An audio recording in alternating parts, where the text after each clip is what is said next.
John Anik and Kenny Florian podcast. John Anik and Kenny Florian. I fucking love them. I can't get enough of them. Let's hear that Boston next. Big jab there from Duffy, and Frank Mir is hurt now. Down goes Duffy, out cold. Frank Mir does it again.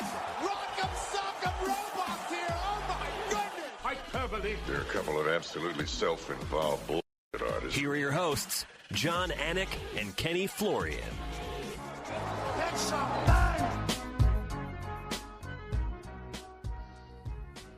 Oh, big things going down in the nation's capital 1 week from tonight. Not yet in prime time, but it's 6:01 p.m. Eastern Standard Time. It is episode 598 of the Anik and Florian podcast, powered by All the Smoke Fight. It is Sunday, June 7th, 2026, which means that Sunday, June 14th, and UFC Freedom 250 is just 1 week away. So we're coming to you on a Sunday night, which is very exciting. Ken Flo, you're looking good. You're looking lean, rocking the Throne Sport coffee hat. So yes. I think we're going live on a Sunday night because of you, right? This isn't because of me, right? I would say it's okay. My fault. It's all my right. fault. Yeah. Well, no, I mean, you know, I was talking to my kids about, I don't know if it was a gambling problem or some sort of problem. And I said, no, my swearing problem. I was talking to my kids last night about my swearing problem. And I said, it's actually a solution. And my son's like, oh, that's great. He's like, yeah, it's a solution. It's not a problem. It's like when you can't find another word, you say, fuck, I get it. And there's no great sin on it, you know? But no, I think it's nice to be coming to you on a Sunday night. But yes, I think a lot of people may be presumptuous that this was my doing, you know, because we got a big week ahead for UFC Freedom 250. But yes, Ken Flo owns 51% of Anik and Florian LLC, and he makes all the decisions. All right. RJ Clifford coming up in 15 minutes. Ray Longo, bottom of the hour, 6:30 p.m. Eastern Standard Time. We will go through all 7 fights on the UFC Freedom 250 show. We will also recap UFC Fight Night, Muhammad versus Bonfim. Gianni the Greek coming up large when he has been on this program 3 times in 2026. He will offer up 7 selections for you. And if you are going to be wagering this live event this weekend, you certainly want to tune in to the predictions from Ken Flo and Gianni the Greek. And we will open some Homa Fight repacks at the end of the show. And let me just say, it seems as though maybe I had a 0.1% chance to get like a Holy Grail card. And so a lot of people are thinking that this thing was fixed, right? So I've been buying a lot of baseball cards and multi-sport starter packs. So I just want people to know, with respect to Ken Flo, who hasn't been doing a whole lot in that account, I have become a card addict. Since we started that segment, I've spent probably $3,000 on cards, not just on that app, but at Dick's Sporting Goods and a card store in Armonk, New York. So, you know, maybe it was karma, maybe got a little bit lucky because I've been in the game and in the system, but it really wasn't fixed. I just happened to call for the wolf and we got lucky. That's it. That's right. And we say no whammies all the time, right? I mean, we're always looking for that. That's right. Card. No referee. Finally, Anik got the hit. Love it. So Cody's telling me Ken Flo's account has over $500 in it. How about that? Yeah. Oh, let's go. But I'm actually, you know, Capital One in this thing. You know, I'm actually making deposits and buying cards. Anyway, we have a lot to get into today. Now, I did lose power earlier today, all of Stamford, or a big chunk of Stamford and Greenwich, Connecticut. And Ken Flo, file this under you can't make it up. Ready? So WWE headquarters are in Stamford, Connecticut, and they have a huge WWE flag that comes up the top of the building. So I should have sent the images from the streets here where I live in Byram, where there were trees and debris and branches and everything else. But supposedly the WWE flag went spinning off because of the wind, and it ended up hitting the power source in Greenwich and or Stamford. So even if that happened last night, the power didn't go out until today. So the Wi-Fi's back. We're in business, but I couldn't believe it when my daughter said, yeah, it was the flag on top of the WWE HQ building. Dude, that's crazy. That? Unbelievable. Right. You know what else is crazy? That there's a claw on the White House lawn so the UFC can stage fights there. So to that end, let's get to headlines. Headlines. It's time for headlines. I have some very urgent and important breaking news. Headlines. On the John Anik and Kenny Florian podcast. So, Kenny, a lot of people have a lot of things to say about this live event. And I think almost no matter what comes out of my mouth throughout the week on the Anik Florian podcast, and even on Sunday night, some people are going to think we're shilling. They're going to think there's some sort of agenda. It's amazing to see the storm that this thing has taken on. But honestly, when it comes to Sunday night, Kenny, right, it's one of the best fight cards of the year. And if I were to ask you who the top 3 superstars in the UFC were, you'd probably give me Pereira and Topuria as 2 of the 3, and they're both fighting next weekend on the lawn of the White House. Yeah, no, for sure, man. I listen, I think that they brought a lot of star power, and most importantly, brought their best fighters, period. Alex Pereira, you look at what he's done, and of course, Topuria. I've said a lot about Ilia. I do think he's the best mixed martial artist that I've ever seen. And the fact that he's on this card in a title fight against a warrior and legend in Justin Gaethje is huge. Pereira going up in weight, of course, fighting at heavyweight against Gane. I think that's huge. And a lot of interesting fights as well, in addition to those 2 massive ones. So in advance of these fighter meetings, I always try to think of thoughtful things to say, but you got to think it's an inevitability that fighting outside is going to come up with 1 or 2, if not 7 of these 14 athletes. And I think at that point of the week, I guess we're going to sit down with them on Wednesday, so it might be earlier than media day, but they probably will be growing tired of that narrative. But if you were in their shoes, right? No pun intended, there will be no shoes, right? Shoes be nice for the humidity in Washington, D.C., right? But these are the uncontrollables, right? So I'd imagine you control the controllables, and, you could have a slippery octagon, right? We had a slippery octagon during a global pandemic, right? Canvas was slippery, right? They were spraying stuff, whatever. So I think you just kind of roll with the punches, but obviously these athletes are going to be probed about it. So if you were probed about it, what would you say about the potential conditions here Sunday night? Say, get the hell out of here. Stop asking me that question. No, I think, listen, I think that there's things that are going to be, more important or more dangerous, right? It's like, there's that guy that's across from me that I have to worry about. Forget being outside. However, it is different. It's a different environment.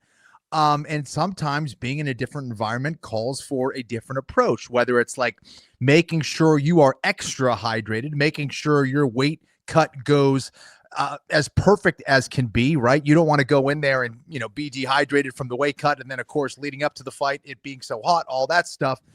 So, yeah, I think that, they're going to be exposed to the elements a little bit more. What the humidity is going to be like on fight night, I don't know. But those are things that you have to be aware of. But I will say this, that the fighters, especially a lot of those experienced fighters that are on that card, they're going to be more concerned with what they need to do in the fight, more so than the fact that it's outside. I think, I don't see it being that big of a deal, to be honest.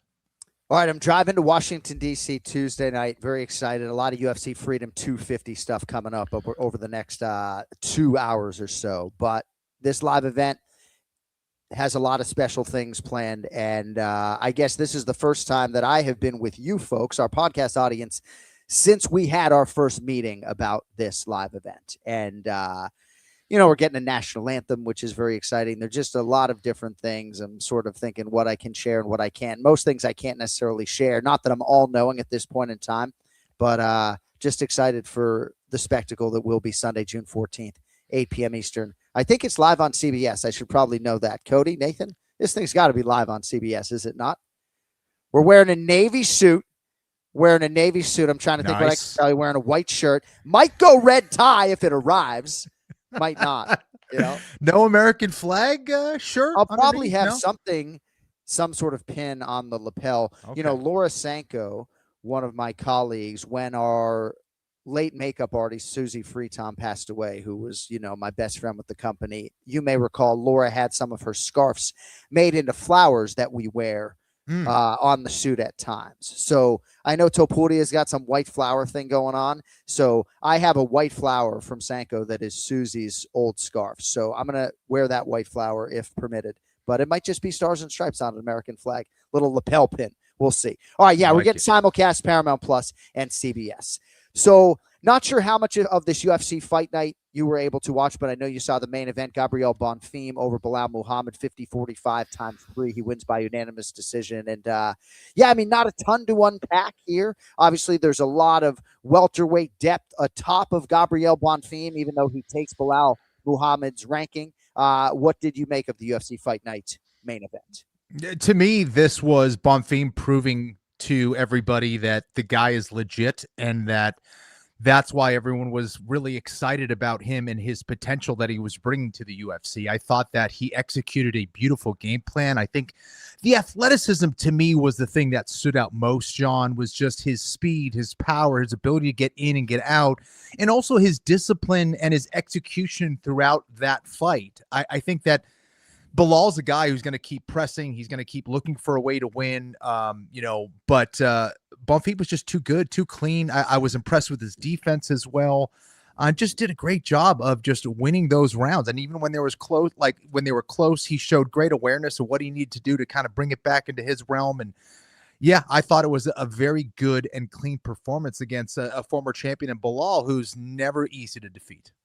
Right. And that's sort of a phrase that maybe gets trotted out there, never easy to defeat, but you have to be disciplined, as you talked about, against guys like that just don't go away. And once Bilal sort of settles into the fight, becomes really hard to get out of there, historically durable and hard to get out of there anyway. But yeah, distance management and great jab and just taking advantage of his athletic tools. And, even Bilal at times will talk about himself as being the opposite of sort of a specialist, that maybe he's an 8.5 in all of these different areas, but only a couple of takedown attempts, and he sort of was resigned to the fact that those probably weren't going to be there long term in the fight, and sort of bailed on that particular weapon. Yeah, I mean, the size difference was pretty apparent as well. Bonfim is a massive welterweight, and not that Bilal is small, it's just Bonfim is just that gifted physically. And it's even worse when you are strong and fast and explosive and well-conditioned to combat whatever physical abilities Bilal is bringing in there. And to me, I think that Bilal was feeling that energy, was feeling how strong Bonfim was and how good his timing was on his takedown defense, and just kind of decided to just bail on it, even though his corner was calling for it. It's one thing to see it from the outside, but when you're in there and you can't get a beat on what your opponent is doing and find that right range and timing, sometimes you just have to call the audible and be like, I got to switch things up. It's just not working. And it just wasn't working for Bilal. And it's tough to diagnose exactly what is going on with Bilal. Is it Bonfim? Is it just the level of competition? Or did maybe some of those tough fights catch up with Bilal a little bit, maybe in regards to affecting him in some way, shape, or form, injuries? I don't know. But either way, it's been a tough run for Bilal, who's faced some serious competition, and I'm curious to see how he's going to adapt moving forward. Some fans have said, and it's hard not to lean into this a little bit, that this is not your grandfather's welterweight division, right? This is not necessarily, with respect to Leon Edwards and certainly the all-timer Kamaru Usman and Colby Covington and some of these guys, right? Kenny, I mean, look at all of these guys, right? Islam Makhachev's the champion, and then you have Carlos Prates and Michael Morales and Ian Machado Gary, all of those guys ahead of Gabriel Bonfim, and these two former champions now, Jack Della Maddalena and Bilal Muhammad, who have been in the top 5, have combined to lose their last 5 fights. So back to Bonfim in a second, but for Bilal Muhammad, a lot of people will look at this and just say, they'll sort of take issue with his championship reign, and they'll sort of, talk about his legacy in totality, when I think it's just that the welterweight division is just so good right now. And I know Bilal, 37, 38 years old. It's just, it's just really hard to compete with these young up and comers. Yeah, and matchups matter, right? Styles make fights, and there are certainly a variety of styles and skill levels at the 170-pound division. And look at 185 pounds, where you have, Sean Strickland beating Hamzat and DDP beating Strickland, and what Hamzat did to DDP. It's how you match up, and of course what you bring on fight night. And some of those things, it's tough to get it all right when it matters, especially when you have that high level of skill in that division. A bad hair night could be the difference between winning and losing. So yeah, it's tough. And obviously Ken Flo having a bad hair night because he's wearing a hat and not the new lettuce for everybody. All right. Well, one guy who's never afraid to call people out. Let's get to RJ Clifford. It is rated TV MALV and contains strong language and violence. It is intended only for mature audiences. Viewer discretion advised. This is Rated R with RJ Clifford. No way! The fighting, that's the fun part. It's like Hansel from Zoolander, just so fucking hot right now, dude. Like, well, think about it. Like, I don't know who he is. I just know he's a wrestler. I, Googled him.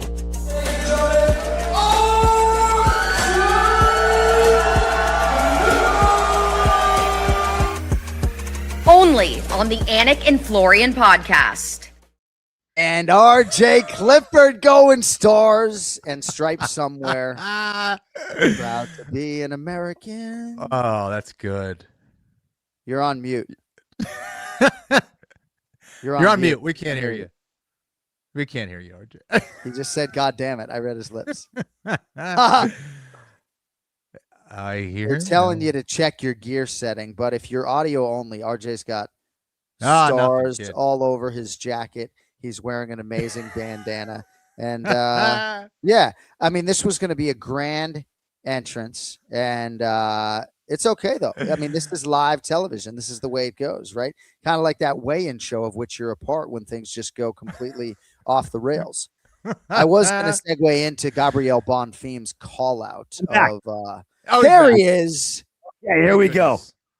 Oh man, really flubbed that, didn't we? Look at you. I trust you're not wearing that outfit to the White House this weekend.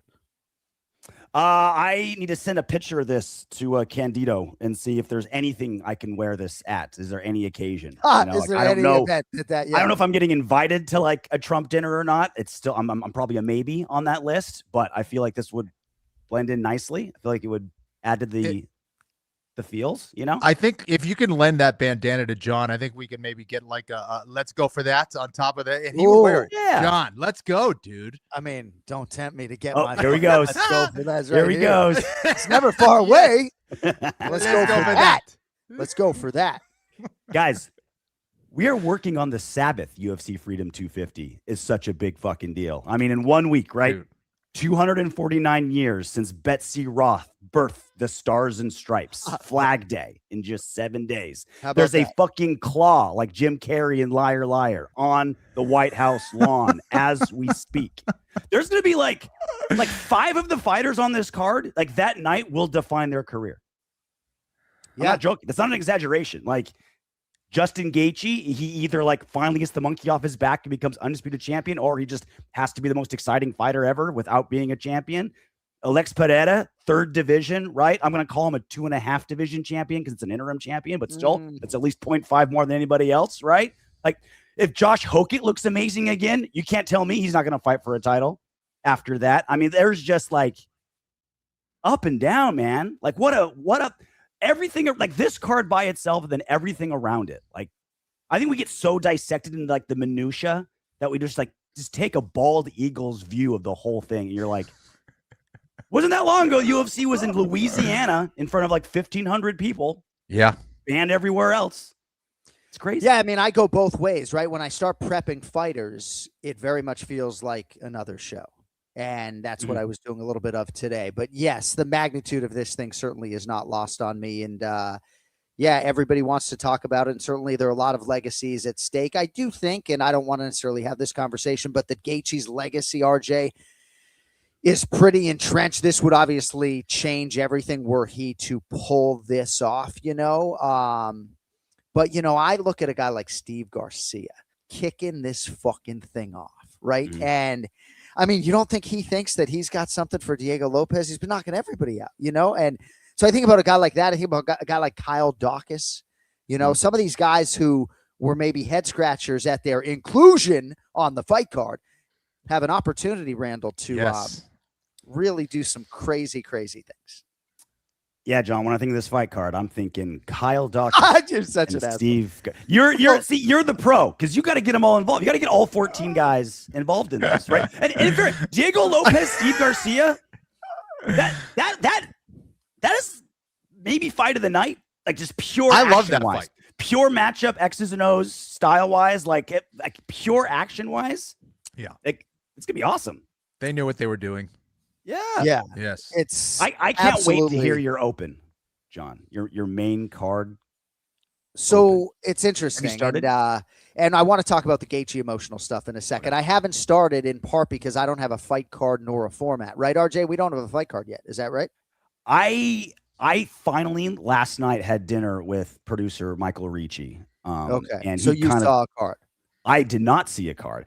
I'm just saying that's the first time I heard anything that's happening anywhere. It's been so hush hush. I don't know how much we can talk about it. You probably know more than I do, but just some of the things that they'll be doing at the Lincoln Memorial and then at the pressers and weigh-ins, and there's gonna be the Department of Defense is putting some resources into this, boys. It's gonna be Al Qaeda's gonna be shaking in their boots watching these fights. There you go. I'm telling you. No, that's a nice way, sort of not revealing too much and not getting yourself in trouble. I can tell you Daniel Cormier and I will have a role at the press conference, which will be very exciting. Of course, Dana White will be there front and center, but there are a lot of amazing things planned. We've already voiced a lot of elements to honor a lot of the military that will be in the building with us. But yeah, I mean, I don't know in terms of the open, right? The fact that Topuria and Pereira are both on the same card to me deserves some sort of mention, but I have a lot of opportunities to tie in different storylines. But, Kenny Florian trained with George St. Pierre for years, and he comes on the Anik Florian podcast and says that Ilia Topuria is the greatest fucking martial artist that he's ever seen. So I don't know. I could do something with that, right? Always looking to shout out Ken Flo.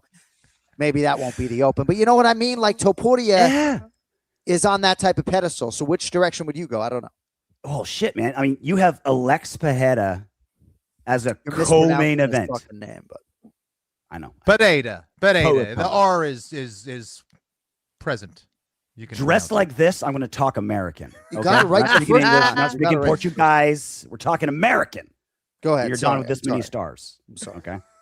Go ahead. I get fired up in my Joe Lopez t-shirt. I'm going to take a shot at Jim Beam when we start the picks with Gianni the Greek because we're prime time. Sorry, RJ. Go ahead. No. No, just Poetan in the co-main event. I mean, what the hell are we doing? Like, that's crazy, right? Like, that's how big this card is, that Poetan's in co-main event. But I think that's the correct choice. I think that's the correct choice, despite the fact he's trying to get his third title in 3 different weight class. Like, Kenny, I don't know if I'm getting smarter or you're getting dumber, but we're agreeing a lot these days. Yeah. What's going on? I think Topuria is the greatest mixed martial artist I've ever seen. And I think last week we talked about, Justin Gaethje's what's the path to victory? How could he win? And I was very kind of dismissive, like almost disrespectful with how I thought about it, because I just think that highly of Topuria. I've racked my brain the last week and I've rewatched Ilia Topuria's entire career. Bryce Mitchell got some good combinations in on Ilia Topuria. Like Bryce is good. I don't think anyone's confusing him for like a world championship level kickboxer, but he landed 4 or 5 clean combos on Ilia because he got Ilia like thinking takedown, right, lowering his levels, and then he's also the only guy to take down Ilia Topuria, and that he was able to open those things up. Yeah, you got an all-American wrestler in Justin Gaethje. You got the heavy hands and combinations of Justin Gaethje. You can replicate some of that stuff, and if some of those combinations that Bryce Mitchell landed on Ilia, those were the hands, feet, shins, and knees of Justin Gaethje, it could be a very, very different, someone could end up face down the canvas. So it's weird. The more I watched of Ilia, the more I was impressed by him, but the more I saw past the victory for Justin. Yeah, I think it's interesting because Ilia has only gotten better when he faces better competition. So you're like, what the heck is going on? Like, so is he tuning in or getting locked in more when he's facing that higher level competition? And if he thinks he's just going to walk through Gaethje, and he kind of says, he's going to knock everyone out in the first round. But if he thinks he's going to have an easy fight against Justin Gaethje, he's got another thing coming. I mean, Gaethje does have some tricks up his sleeve. Ask Dustin Poirier about that head kick that he wasn't expecting. So, Gaethje can get a lot of things done. That is not a guy you want to underestimate, both before the fight and during the fight. And I also think Gaethje's also the kind of guy that, when the lights are turned on and everyone kind of considers him an underdog, that's when he kind of shows up and is most dangerous. So, yes, it is a very tough matchup for him, but Gaethje can win this fight. We know how crazy the fight game can be, and if Ilia is taking this one lightly, that usually doesn't go well.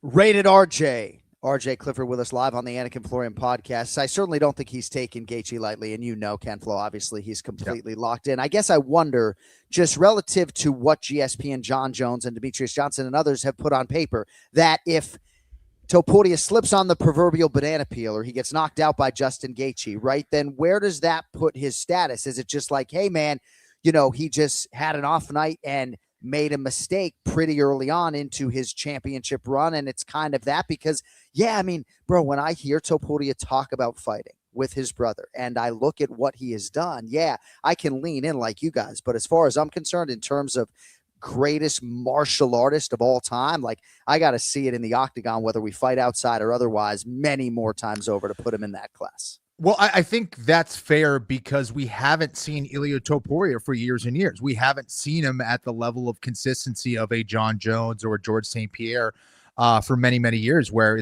he's been stress tested repeatedly. He's still relatively new or early into his UFC career, and I think a loss against Gaethje would be absolutely devastating, especially given the fact that there's still a lot of other people out there that say, I haven't seen enough. He's facing Oliveira that's a little bit, maybe older in his career. I don't think that's true, but they're going to make excuses for his wins, et cetera, et cetera. But based on skill and what he's doing as far as execution inside the UFC's octagon, to me, he's showing skills that no other fighter has really put together at that skill level from what I've seen. Like, it's just elite stuff everywhere. And, but yes, as far as consistency, he's got some work to do. Yeah, he absolutely does not have the resume even close of John Jones, Demetrius Johnson, GSP. Like that, I don't think anyone's arguing that. It's just kind of the eye test, what you see, the potential, getting better, like Kenny mentioned. Who he's beaten, how he's beaten him. Like just the way he's like he came into the UFC a grappler. Like he was tapping everybody out on the international regional scene, and then comes in now he's just knocking everybody out and getting better every time. So, do you think anyone's taking my analysis seriously in this outfit? Like, I feel like I can just dive into X's and O's, but I think everyone's just staring at me. I thought I was going to be a little bit more lunatic fringe tonight, but I'm just so excited for the fighting that we're going to see. I think it's kind of been a while, for like big fight after big fight after big fight. So I'm taking you seriously. We have a couple more minutes here with RJ Clifford, and we're very thankful to have you as a part of the show every week, because I always enjoy listening to you talk about fighting. So in terms of Gaethje's emotions, right? I didn't intend to ask you about this, but your pre-show notes suggested that you wanted to maybe go into this a little bit. And Joe Rogan texted me in DC about this. So I did a sit down for Paramount Plus with Justin Gaethje.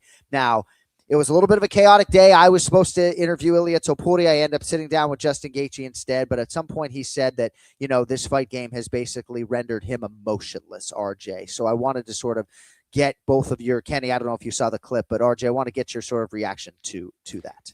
Yeah, it hit me. And then you doing the interview was like, man, I want to get your, what it was like. Cause like, if I hear someone like Justin Gaethje say that and he's sitting 5 feet across from me, I'm like, thank God there's cameras here. Like, this guy, like, that's wild. And he's always had this very visceral way of looking at fighting. Like, he's incredibly smart, incredibly intelligent in the way he sees fighting and the way he understands. Like, he's just very matter of fact about the dangers of combat sports and cage fighting. Like, he talks about how it's life and death in there the way you or I would order a sandwich. He's like just that casual about it. He knows what it is, but he's made peace with it. And that's why he's able to fight the way that he fights. And so, like, that's just dangerous as shit. I remember at the weigh-in show, he was one of the hosts. And we were talking about Michael Chandler and how that fight got stopped. And I was like, hey, admit it, Justin. Like, you wish you could have kept fighting because you're a bloodthirsty, sick motherfucker, right? He's like, yeah, but he could have died that night. Yeah. Just like that. Just matter of factly. And I was just like, shit, man. Like, there's a weird, can you tell me, like, there's a weird peace, I guess, when you make peace with the worst possible scenario. Like, I only fought 7 times, regional shows, not like you guys, but that never crossed my mind that I could die in there. Like, never even hinted like, oh, I'm going to get embarrassed. Like, my chick's not going to make out with me tonight. Like, that's what I was thinking, like I wasn't, life and death never crossed my mind. Maybe it should have. And with Gaethje, it's like, it's just, it's a matter of fact, no big deal. Yeah. I think that, fear is an element to be controlled. And in some cases, it's not even present in certain people, whether it's, the way that they're built or whatever, or just from, it being a part of their life for so long, whether they've been fighting forever or competing forever. But Gaethje is one of those guys that when he enters that octagon, it is clear there is no fear. There is no fear going on. He has accepted whatever is going to come. And I think if you're facing a guy as skilled and as dangerous as Ilia Topuria, you need that. You need that element of going, yeah, he can knock me out. So what? Bring it. Yeah. And that's who Justin Gaethje is, man. Yeah. Kenflo's that psycho killer too, right? They're trying to get him off of Joe Lozon. He won't get off. And then he busted up Clay Guida, who's painted with blood. And then he's choking Clay out. And referee's trying to get Kenny off. And he won't fucking let go, right, Kenny? Who's Samar pull Kenny, right? right? Right, bro? Yep. You worked so hard to get there. You worked so hard to get that forearm under the throat. It's like, it's such blue balls when they're just like tap out. You're like, I worked so hard. At a certain point, I made a decision. I wasn't stopping until the ref was pulling me off. It was just like, hey, you never know. Make that mistake. I had to keep going. So yeah. RJ, I know it's going to be a busy week for you. When do you get to the nation's capital? I fly out Wednesday. I believe rehearsals and everything start Thursday, and then it's Friday, Saturday, Sunday, USA. I can't wait to give you a big hug. It's been a while. We'll have at least 30 minutes with you on Monday to recap the ever-living daylights out of this thing. But have a great day and a better evening. Enjoy the rest of your Sunday. Thanks for being festive. Do you want to say hi to Ray? Let's just have him say hi to Ray for 1 second. Yeah. Ray will probably appreciate your outfit maybe more than I love it. For Ray. I love an American. This is for Raymond. I love a guy that loves America. Look at this guy. I'm telling you, I was born on Flag Day, and so I've had to be adorned with this. I wasn't good enough wrestler to get the USA Wrestling tattoo, but I had to do like a backup plan. He's got a Stars and Stripes Speedo under there, Ray, so careful. I do. I'm saving that for next Monday's show. That's a post. All right. You tell me your birthday is next Sunday, RJ? It is. Oh, wow. Happy birthday. Oh, are we going to have fun with that? Are we going to have fun with that? Yeah, I mean, I'm an American who is patriotic and full of pride, but we went Joe Lopez today. For our high-profile shows, we go Joe Lopez T-shirt, right? We're always trying to acknowledge the coaches. Hey, Randall. Great guy. Beautiful. Love you, buddy. Have a great night, okay? Thanks, guys. Real quick, Ray, tell Marab I cannot wait to see his RAF wrestling match. It's going to be awesome. It's going to be awesome because Cejudo's been saying, I'm the better wrestler. You just got me in MMA, and now we get to find out. I'll tell you, Frankie Edgar had some nice things to say about it. It's just unorthodox, but he said he could wrestle. There's no question about it. It's not. Can't wait. Marab looked great against Frankie. Yeah. You know what the difference is? He's having fun for 1,000,000%. Like it's like eating breakfast to him. I think that's what makes him who he is too. He's just there's no pressure, nothing. Did he break his nose during that wrestling match? Was there a headbutt that he was bleeding under the nose? I don't know. I think his nose is at the point now. If the wind blows too hard, it's going to oh man, that's what I was concerned with. They used to say that about Vito Antifermo. He had so much scar tissue, he'd walk into the gym and just start bleeding. You know, you didn't even have to get hit. So I think that's where Marab's nose is at right now. I don't think Marab gets going until he tastes blood. Well, Team Jan's fucking drooling to fucking hit that thing in the rematch or the trilogy. Hey, RJ. All over you, Ray. I'm going to say some nice things about you when RJ leaves, though. RJ, thank you, buddy. Love you. Thanks, boys. Take it easy, RJ, and happy birthday, buddy, if I don't talk to you. Appreciate you. RJ Clifford with us every week here on the Anik Florian podcast. It is now time for the Ray Longo Minute. We promised we would go through all 7 UFC Freedom 250 fights with Raymond, but I got to say, I mean, you look like you need to eat. You look lean and mean. Oh, man. You look great. I mean, you look like great. You're in shape, Ray. No? Kenny, no? Look at this fucking He does. guy. Looks He like he looks hasn't great. eaten in days. You're doing a 72-hour fast? No, I feel good, though. Eating right, working out hard. Yeah. I don't know what else to look at. Kenny with his Hawaiian shirt on, tanned up. It's my Magnum PI look. Yeah. And John, you look outstanding yourself today. Hey, I don't thanks, get enough. buddy. I don't say it enough, John. Well, thanks. Well, we're trying to think cut a it was few good. pounds for UFC Freedom 250.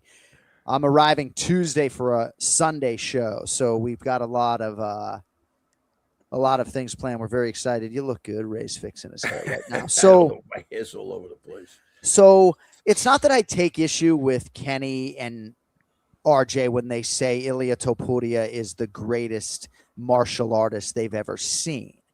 I guess I just need to see more, before I can sort of, and, Kenny's right. Like, this would be a huge legacy obstacle for Ilia to have to get over this in terms of all-time greatness. So what do you think about Ilia so far? And do you believe that he should be a 6 or 7-1 favorite against Gaethje this weekend? I mean, look, if you go by his past, fights, I mean, he's knocking people out that don't normally get knocked out like that. I don't know. I mean, he's done a great job of branding himself, however, he doesn't overdo it. He's kind of a mystery, but he trains hard. And you got Marab saying that, he can't even go around with the guy without getting knocked out. And that's a guy that can go for 2 hours straight. So I think everything put together, and plus his accolades look really well. He speaks well, and he gives you the appearance of a no-nonsense guy that just understands exactly what he has in his hands. And that's 2 bricks, it looks like. And I think he's getting better as it goes on. So, I always look at, I don't look at technique always. I look at, maybe did the relationship breakup, is that going to have any effect on him? I've seen guys crumble under, situations like that. I don't think he's the guy, but you never know. So he has definitely the wrong guy in front of him if he has any hesitation or he didn't do the right thing. But it looks like he's on track and he's squared away. So I agree with you, John. I'd like to see a little more, but as of right now, I mean, he passes every litmus test there is. I mean, there's no question about it. Kenny, it's hard for me to not quote you sometimes when I'm doing media, and I'm not even trying to promote the podcast, but how much I appreciate your mind for these things. And sometimes I feel like, I work for like fucking MMAJunkie.com, and I'm like, well, Ken Flo said he's the fucking greatest of all time. So, but I'm really not trying to like put you on the pedestal, but all right, Ray, we're going to transition quickly if we could, just because we want to make sure we get to all of these fights. So I'm not going to ask you to pick Topuria and Gaethje, but we will ask you to pick the fight between Cyril Gane and Alex Pereira. Cyril Gane is -118. He's the slight betting favorite.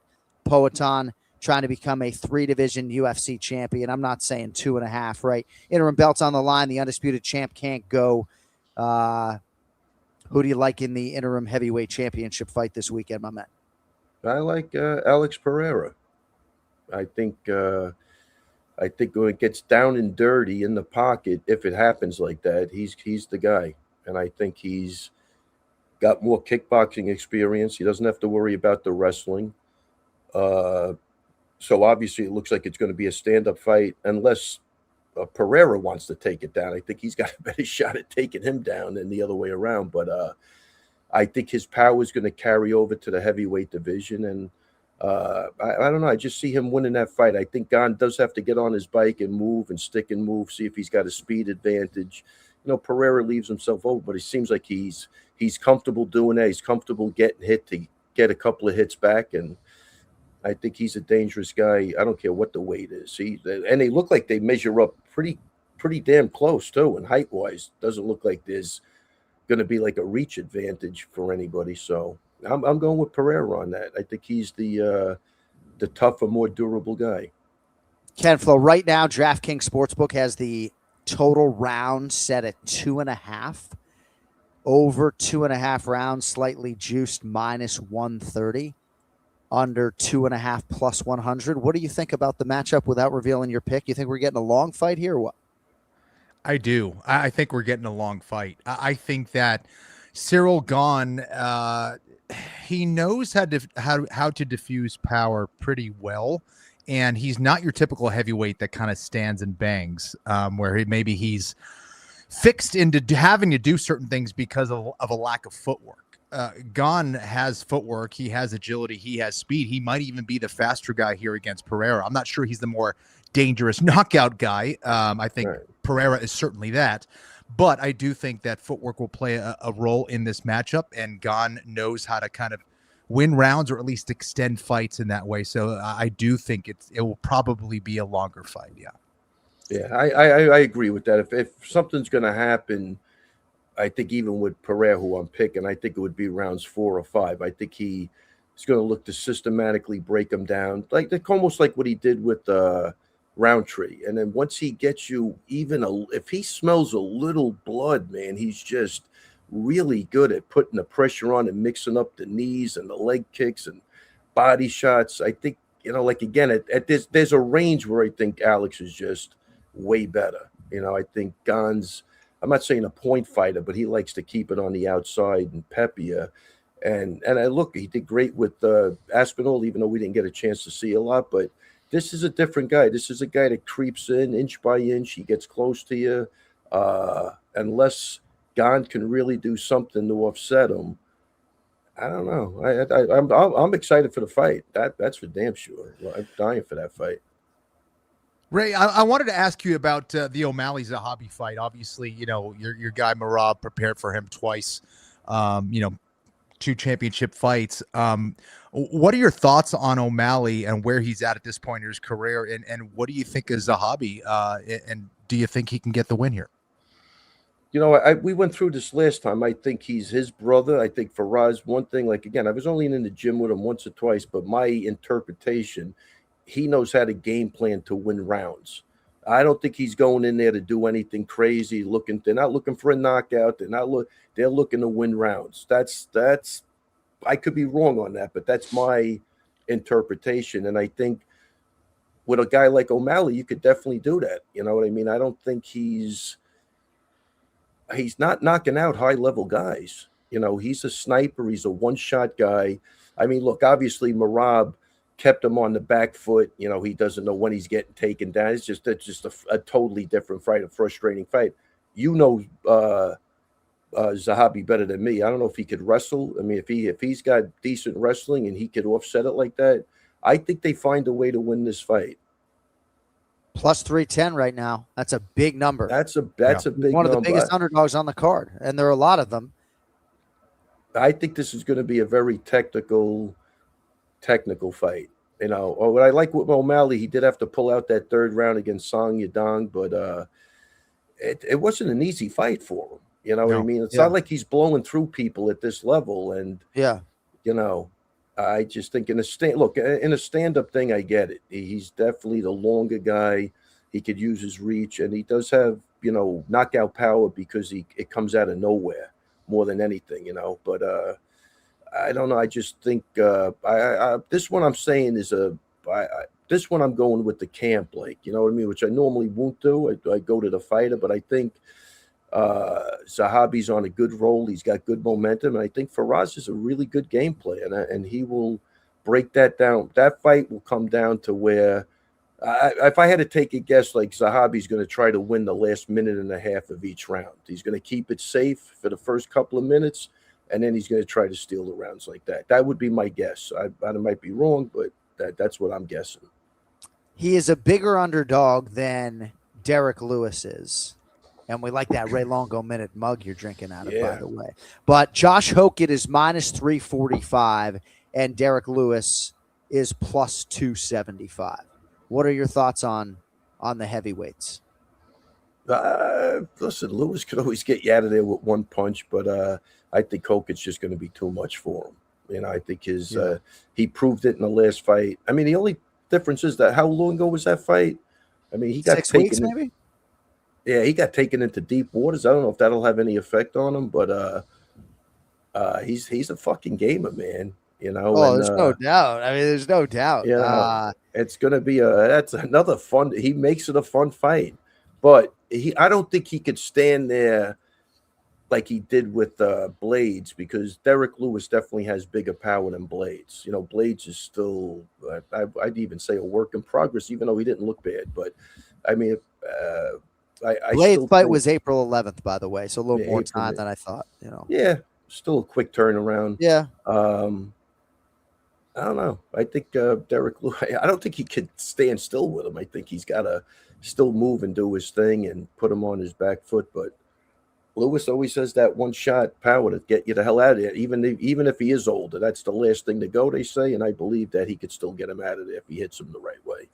It's interesting because Gianni the Greek is going to come on here in about 15 minutes, and he is so excited to make 7 picks, and yet a lot of these spreads are wide, and that's why maybe you look at some of the round propositions or knockout props or submission props as we move on the card here, UFC Freedom 250. Raymond Pete joining us live. By the way, is it too late for Throne Sport Coffee?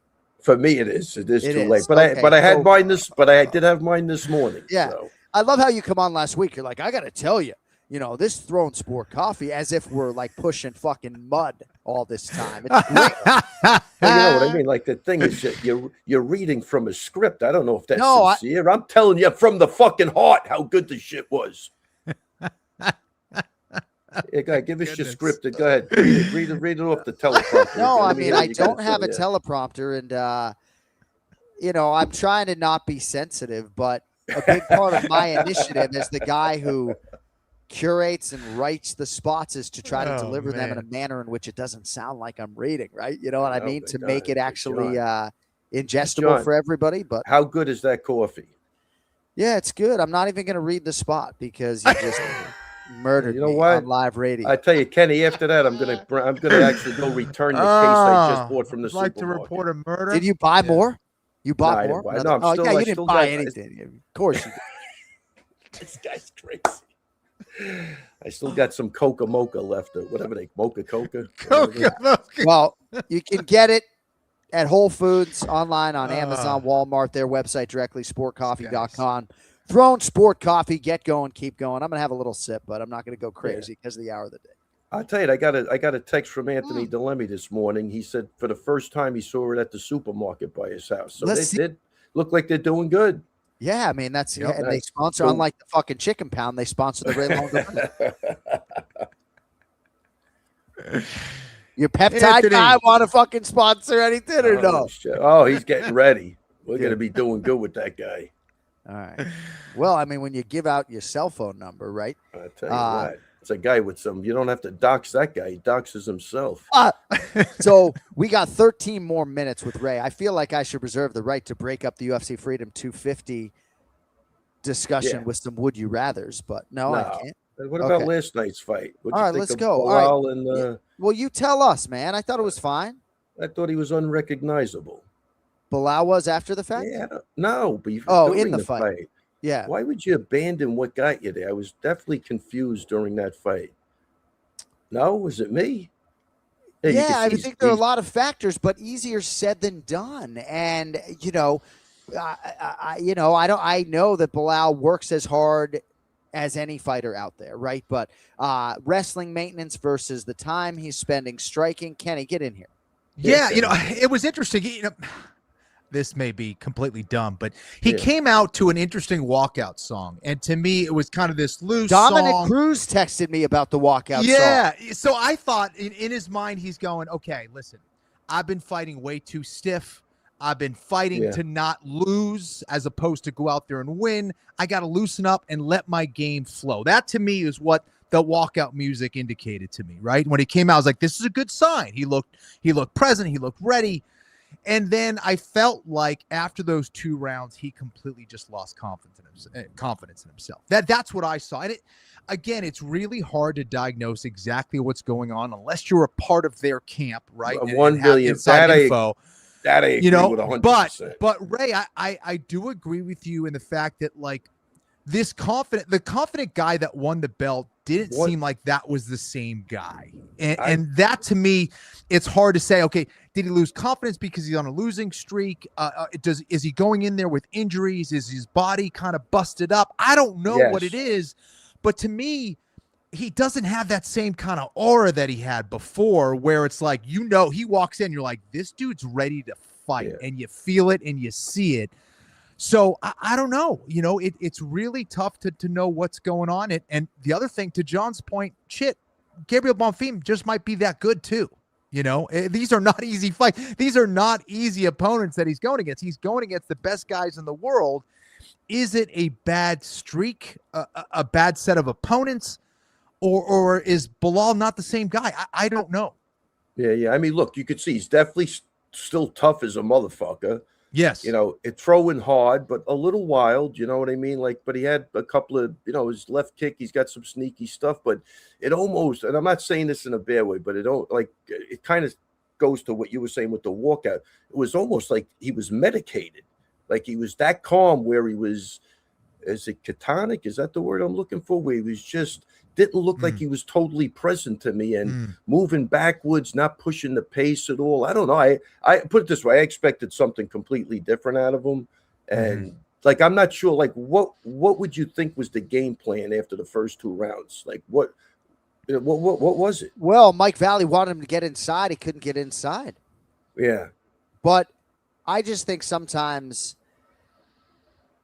people think fighters are fighters that they aren't, and certainly Bilal is a gifted offensive MMA wrestler. But I mean, on the surface, yes, it should be pace and pressure and suffocating and volume takedowns. But I'm not sure that the preparation dovetails with that game plan, It almost looked like what we're talking about with Topuria. Like he got divorced 4 weeks ago, and it's just he's got so much shit in his head. He was just mailing it in. You know what I mean? It's like they say, with an actor, he gets old, he just mails in his performance. It just didn't look like there was any structure there to me. I don't know.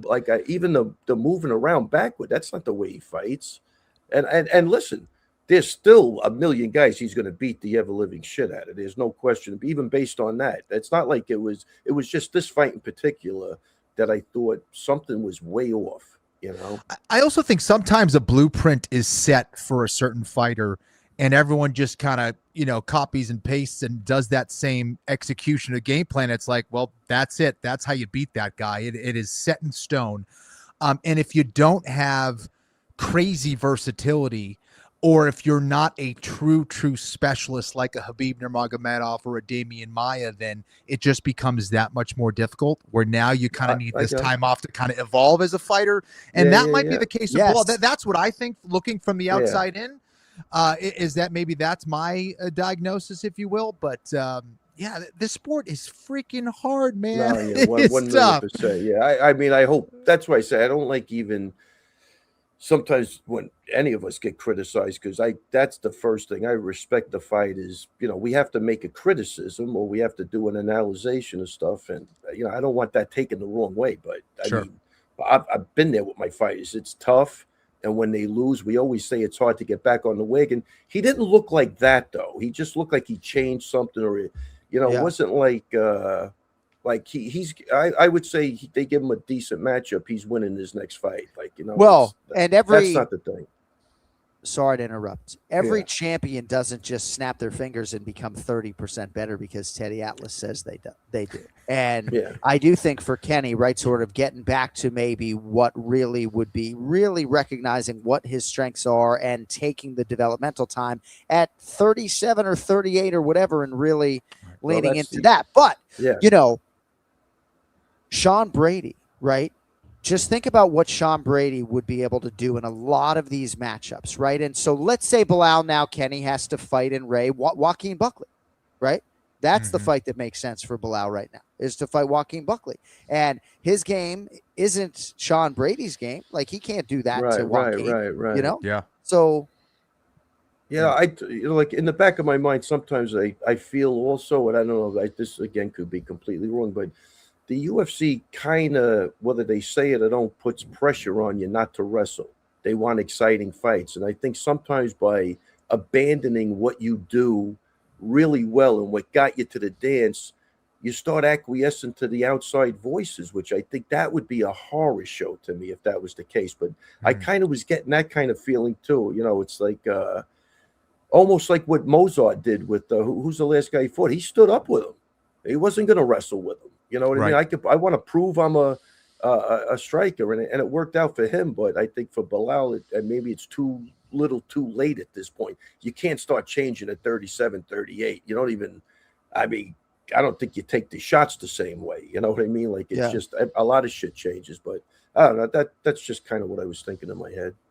Kenny, RJ Clifford wrote in the notes before the show, every Bilal Muhammad UFC fight has been either exciting or he has won. This is the first time it was neither, right? And so I think even in an effort to maybe stand up, it wasn't necessarily entertaining. But yeah, I do believe that, I mean, you could say anything you want to Sean Brady and it don't matter. He is taking you down and more than likely keeping you there, right? He's not worried about the aesthetic or the entertainment. And, yeah, that's why I think there's a great chance that Sean Brady eventually becomes a champion. But yeah, I mean, certainly, you know, this channel and this show and me and my twin brother individually have supported Bilal a lot. And, 100%. you know, became the champ. And, but at this point in time, when you look at all of these killers, right? I mean, and let me just say on Bonfim then, if we could transition, right? I didn't love the Jack Della Maddalena call out. I know a lot of people really like it, right? But to me, when you have these guys like Prates and Morales who have all this momentum and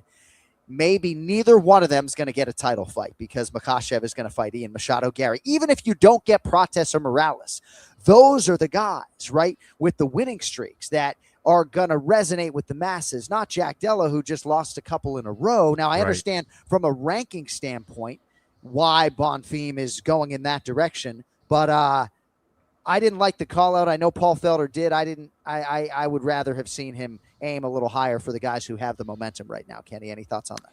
Well, I think it's a fight that makes sense. However, if you're trying to get people behind you, you know, get an army behind you and get people excited, those are the guys you call out. You call out Prates, you call out Morales, right? I mean, yeah, I mean, that's what's going to get people excited. Like, oh, wow, shit, this he's confident. He wants to truly face the best. And it, especially given a performance like that, where he looked really, really sharp and at times kind of made it look easy against Bilal. So yeah, I think that would have probably served him well, but we'll see. Maybe that's the one that he gets, you know, the one against JDM, but we'll see. Look, and again, he's still young. You know what I mean? I like what like Tom Nolan said when he called out Moicano. Hey, I'm young. You know, I'll either learn something, I'll win the fight, or you know, I got enough time to make the corrections and move forward. I thought that was a great mentality. And I think maybe this guy's doing the same thing. Like, let's get a step up a little bit. Even though Bilal was a tough fight for him, and he did do great in that fight. He probably should have called out. Maybe I agree with you guys, John, because he looked really good in that fight. He controlled that whole fight. I thought he lost the fourth round, but who gives a shit anyway? But, yeah. Steve Garcia, Diego Lopez, first fight of the night at UFC Freedom 250. Raymond, who do you like? I think I'm gonna go with Steve Garcia on this one. Is he the favorite? He is not the favorite. What's the odds on that fight? It's close. That's why I'm asking you and not asking you about Hoofy and Chandler. Oh, okay. I'm gonna go with Garcia on that. Diego Lopez -162, Steve Garcia +136. So other than Pereira versus Gane, that's the closest fight on paper. That's another good banger, man. Raymond Pete. I think Garcia gets that done. All right. Well, I'm just checking the updated odds. Yeah, those are the same. All right. Before we let you go, just humor me for a second, okay? Yeah. What do you got going on the rest of the night? Because we still have 2 minutes with you contractually right now. No, I'm good. I got nothing. Okay. What are you doing though when you get off? Your workout's done, right? Your wife every movie or what? Everything's done. Yeah. You gonna have a piece of salmon? Fucking wet your beak. Put a piece of salmon in your fucking pelican beak. What are we doing? Dude, put a fucking piece of Alaskan farm-raised salmon in your fucking pelican I'm watching TV with my wife tonight. I'm trying to be more entertaining than Netflix for Ken Flo, and I think I'm not. That's it. I had a busy day at the gym. It's fucking hot over here. You know that. You're on the East Coast now. It's hot as hell.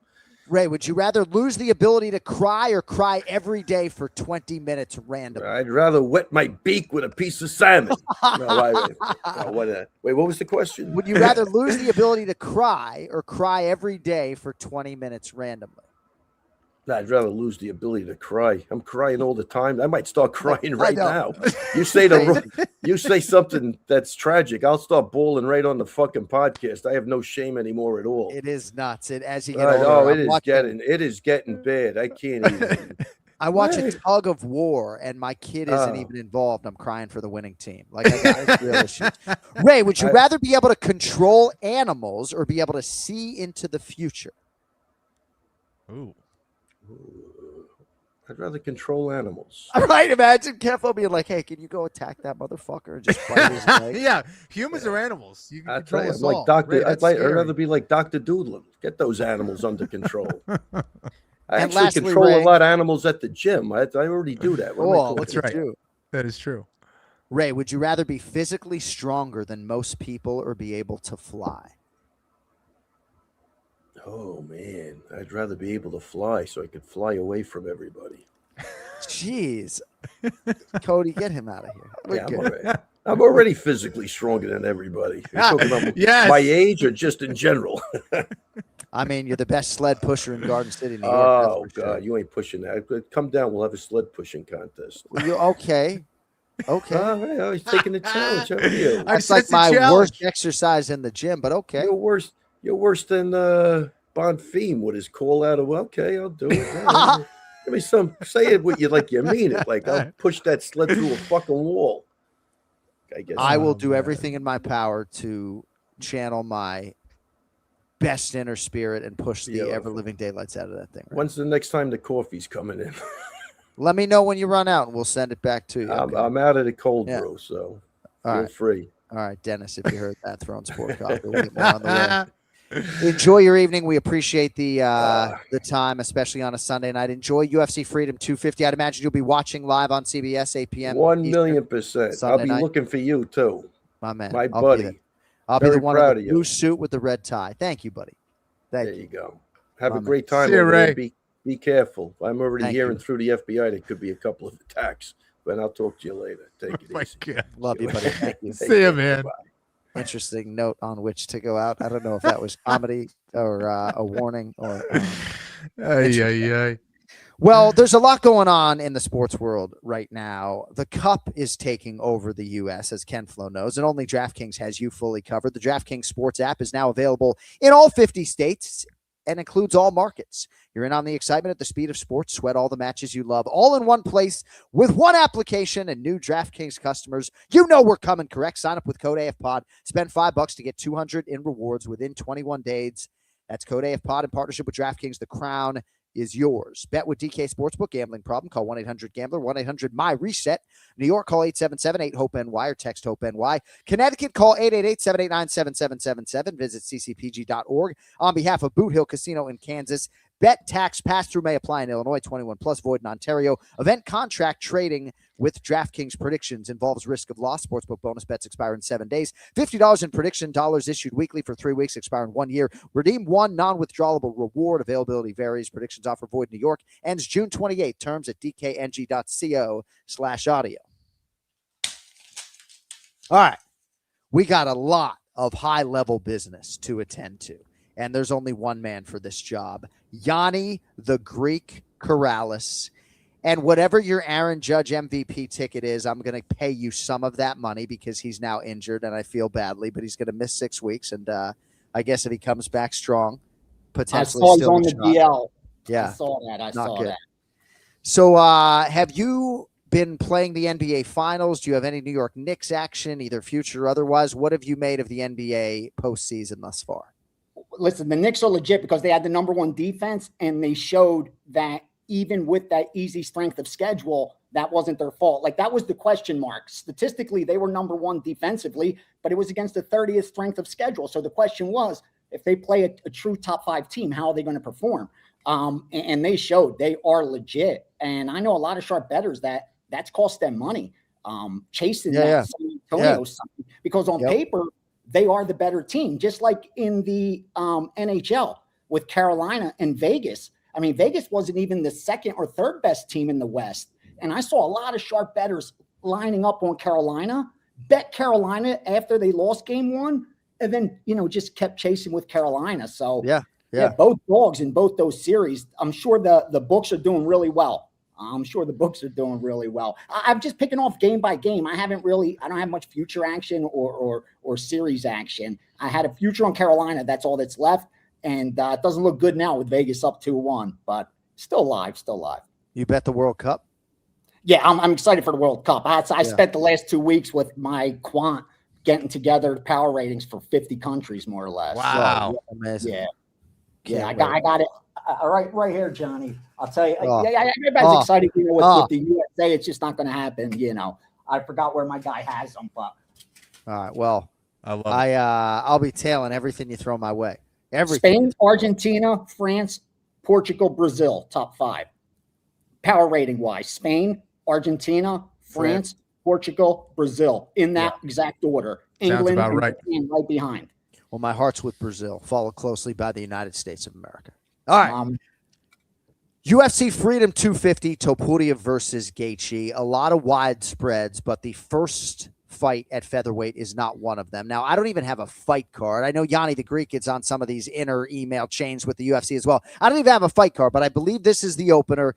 Diego Lopez -132, Steve Garcia +136. So Garcia is the man on the move right now in this division, 34 years old as of 16 days ago. He's won 7 in a row, and a lot of people think that he really could seize this night and get this show going with a big knockout. Yanni, what are your thoughts on Lopez, the slight favorite over Steve Mean Machine Garcia?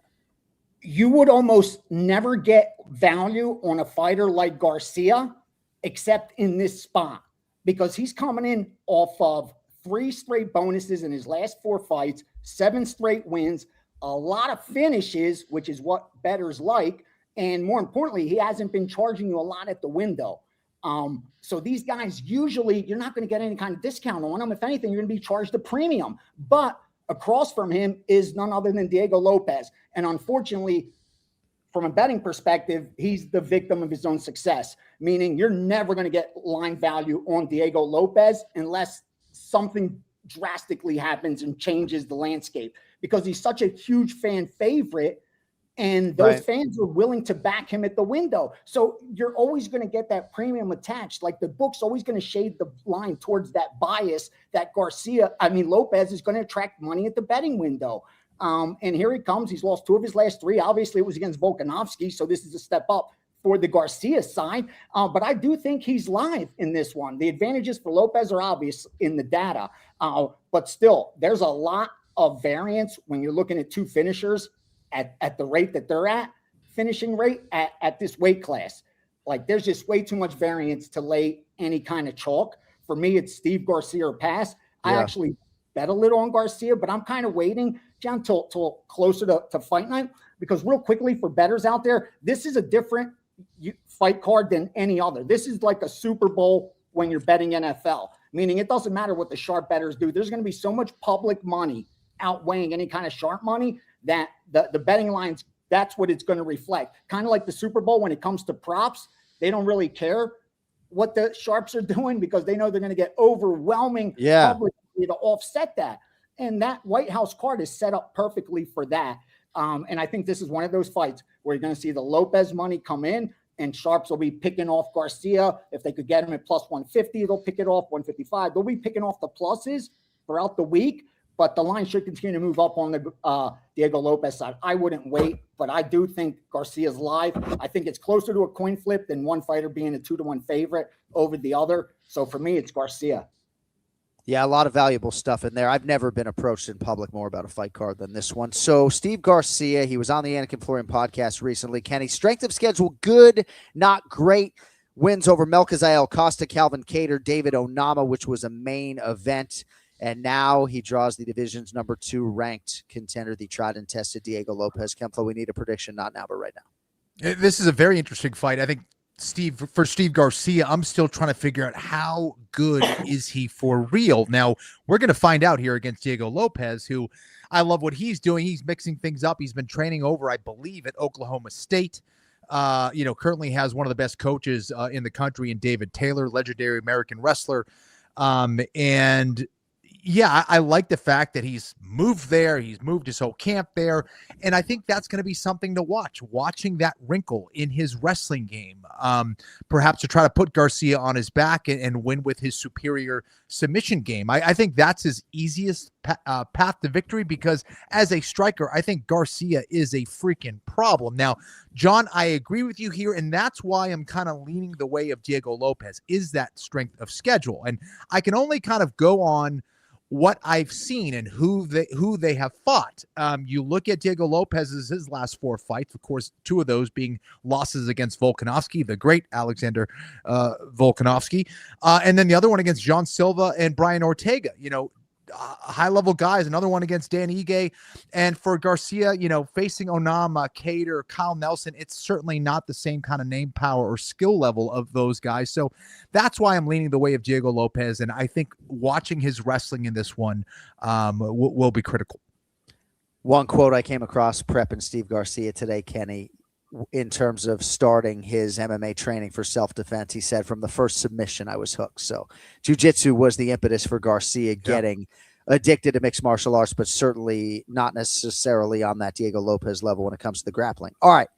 UFC Freedom 250 main event challenge presented by DraftKings. DraftKings, the crown is yours. We move along to a middleweight tilt. Bo Nickel minus 355, Kyle Dawkins plus 280. So Nickel turned 30 earlier this year, Gianni. He's 5-1 in the UFC. This will be his first start of 2026. Last fight, of course, the resounding knockout, the head kick of Rodolfo Vieira, says that training camp was the one in which he experienced the most evolution by far. And now we'll see what he has for the hardened Philadelphia native, Kyle Dawkins. Gianni the Greek, the floor is yours.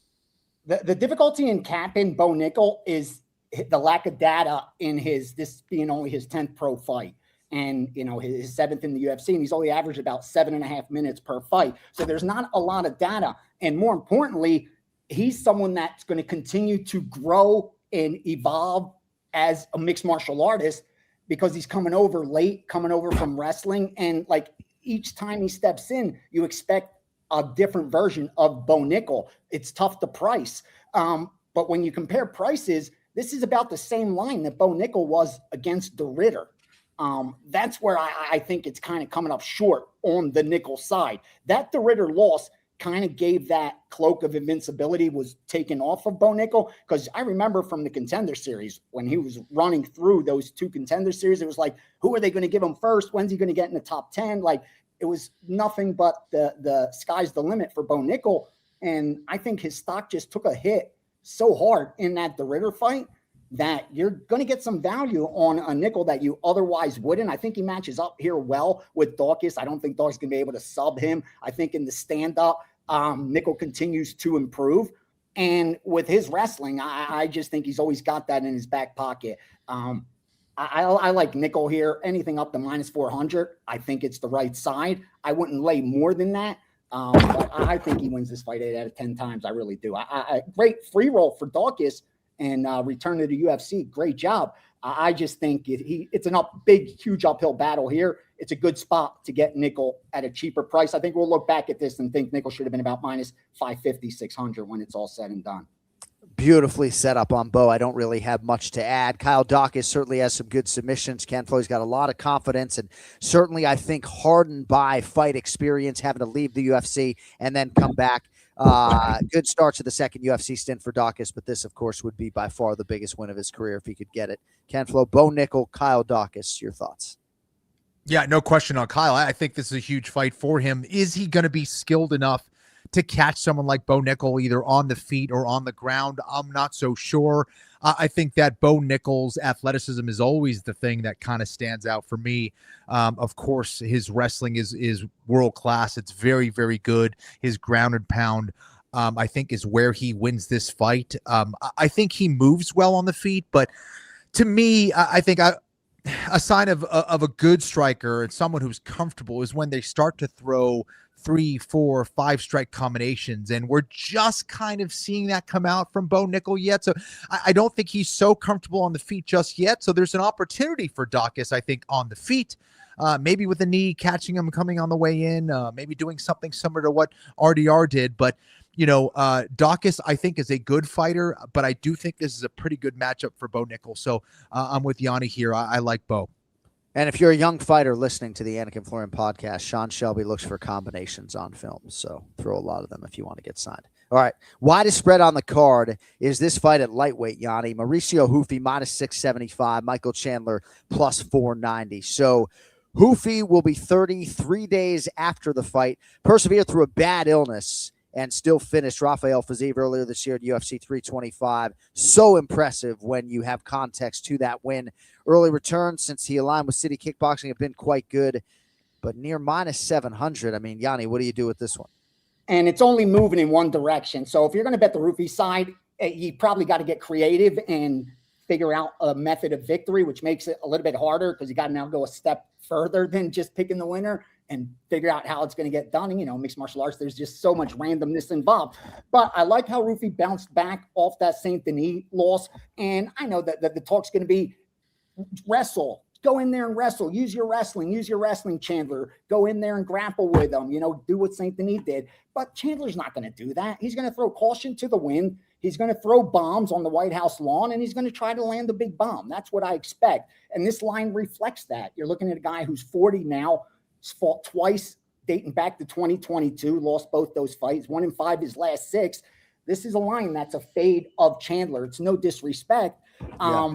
But that's just where it stands right now. And I mean, it's all the plus side is on the Houfi. The only knock is this is a step up in competition as far as if you look at overall record wise, meaning, Houfi's wins come against opponents that won 52% of their fights. Obviously, Chandler has a much better overall pro record than that. And he's faced elite guys. So arguably a step up, but 10 years younger, 4-inch reach advantage. I think Houfi gets the finish here. There's just no value, and he's underperformed against the betting market. He's 4-1 favored every time, but his average closing line is up near 500-600, and at 4-1, that's losing money. So he's, negative ROI. Houfi, be careful laying that chalk. It's the right side, but I wouldn't lay that price. Yeah. Kenny, Michael Chandler has cashed just 29% of the time in his UFC career. Hasn't beaten a ranked opponent since his UFC debut against Dan Hooker more than 5 years ago. As such, plus 490, the number next to Chandler's name this weekend. How do you see it going down at 55, Kitten? Yeah, he's got a bunch of finishes, does Chandler, but, being 1-6 in your last 7 fights is not a good sign. He can't help himself. He can only fight, like Yanni was talking about. He can only fight kind of moving forward and being reckless. And I think that is a recipe for disaster against a particular striker like Houfi, who is so good at luring you into traps of getting you to come forward, rush forward, and have you run onto a left or a right hand. And I think Houfi also is going to be absolutely massive, when they stand next to each other here against Chandler. I think that power, is going to be a problem for Chandler. I think Chandler's going to start out hot and could get a lot of things done early. I think that's his best chance, is see if he can surprise Houfi. And sometimes Houfi kind of gets off to a slow start a little bit.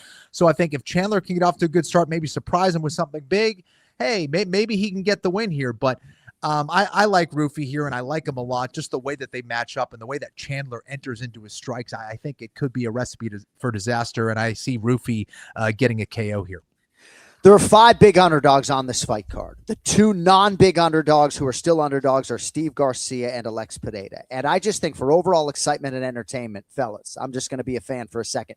We just need one of those 5 underdogs to win.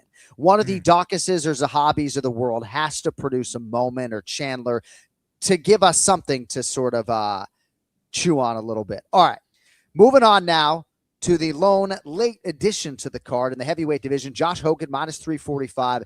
Derek Lewis, plus 275. So Hokett, number 5 in the world now, Yanni.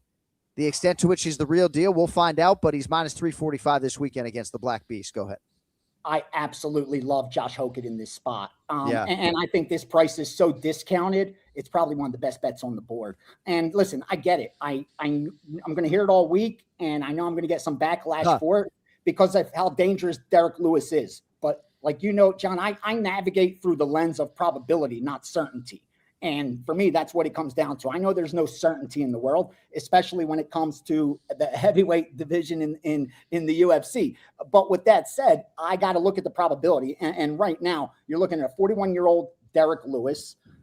You're looking at a Josh Hokett, who's usually, again, in this spot, he would be overvalued because since his Contender Series win, he's come off 4 bonuses in 3 fights, finishes off a spectacular win against Blades. And usually, again, you would look to fade a fighter coming off a fight like that. But it's that danger of Derek Lewis and that vision in all of our heads of Derek Lewis knocking out Volkov, where as long as you could be losing the first 5 minutes, first 10 minutes, first 13 and a half minutes. But if Derek Lewis still has time on the clock, you haven't thrown that ticket out. And it's that risk that gives you that value on Hokett. If Derek Lewis wasn't that dangerous, I'd be having to lay 600 in this spot based on the age difference, the speed, the athleticism, where they are in trajectory of careers. All the advantages is to the Hokett side. What he has to do, avoid the bomb. That's it. Don't walk into the big power hand of Derek Lewis. That's obvious. We all know what has to happen. Is this too quick of a return? Those are all the question marks. But that's why we're getting such a good price. Otherwise, I'd be laying upwards of 400 or 500 in this spot. So again, I have no problem laying 300s, 400s if I think the true win probability is upwards of 85%. And in this spot, I really do. I love Hokett here. I think he gets the W. It's a beautiful story, and he's going to launch himself into a title shot. Kenny, I sat down with Derek Lewis last month in New York City, and I said, what would you say to people who are just dying for you to just punch some humility into this Josh Hokett and knock him out? And he said, I promise you I will. So pinky promise, I don't know. But Kenny, Hokett's minus 345, Derek Lewis plus 275 or so.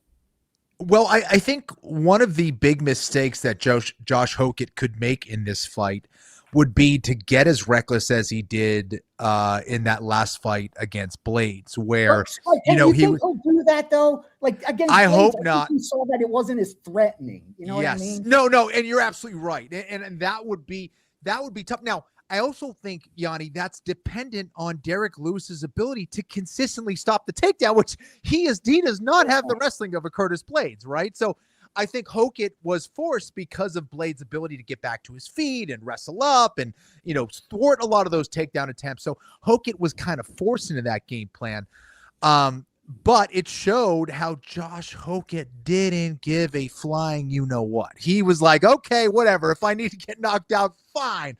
I don't care. I'm going out in a blaze of glory. I hope he doesn't do that against Derek Lewis because, as much as Derek Lewis can't wrestle like Curtis Blades, Derek Lewis can find a chin like Curtis Blades cannot either, right? So Derek Lewis is good at finding that chin in some way, shape, or form.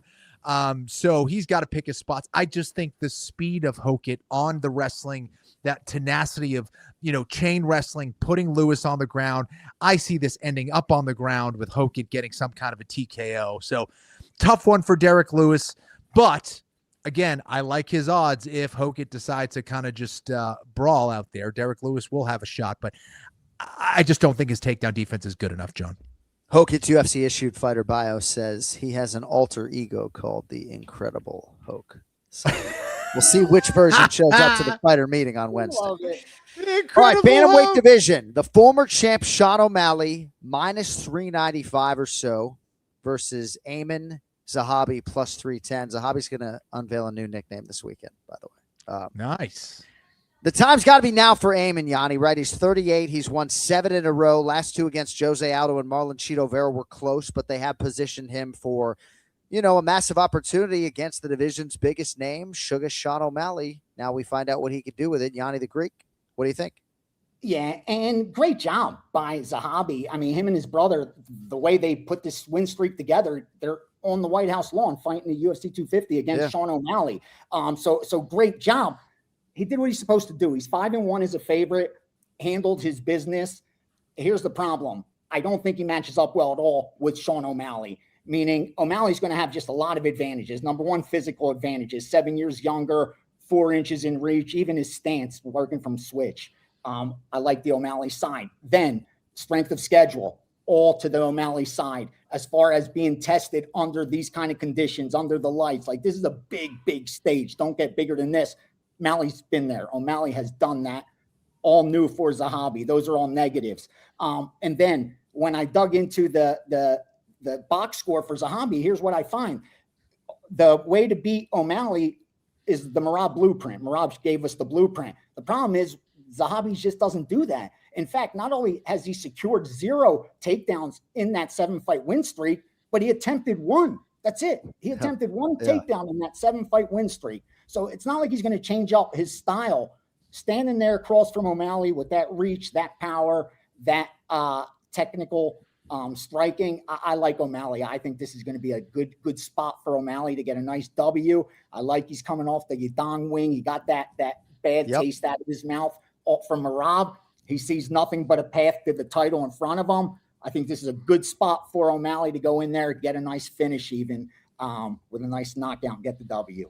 Nicely done as usual, Yanni. Yeah, Kenny, I would almost go to Amin in the fighter meeting and say, what would you suggest to people who think this is one of the worst matchups in this division for you relative to his skill set and yours? I mean, as this audience knows, you know, when Amin beat Jose Aldo, he ended his post-fight press conference by saying Ken Flo won it. And so I know there's a lot of connective tissue between you and Amin, and I know how much love you have for him, but we really need to know, what do you think he can do with this opportunity? He's plus 310 right now. You know, listen, I will absolutely concede this is a very difficult matchup for Amin Zahabi. I think O'Malley poses problems for anyone who decides that, you know, the striking is going to lead to victory here. And that's where Zahabi has made his money. This is where he's been successful, as Yanni talked about. He only has attempted 1 takedown in his last 7 fights. And I do think he has the grappling repertoire, however, to challenge O'Malley there. We haven't seen it, but Zahabi is very good on the ground. He's very crafty. He knows how to control people. He knows how to mix things up. He's a good wrestler when he wants to be. And I think that's got to be an important part of his game plan. I also think he has to pressure. He has to be the aggressor here against O'Malley. He's got to back O'Malley up. Now, the problem is O'Malley does know how to fight going backwards. He knows how to lure you in and set up his shots, and he's very crafty in that way. Of course, the reach, the length, the height, all of that are problems for people like Zahabi. But I do think Zahabi has proven his toughness, his experience. You know, he does come from one of the best camps in the world. His brother Faraz is one of the best coaches in the world, in my opinion. And yes, I am a little biased. I love Amin Zahabi.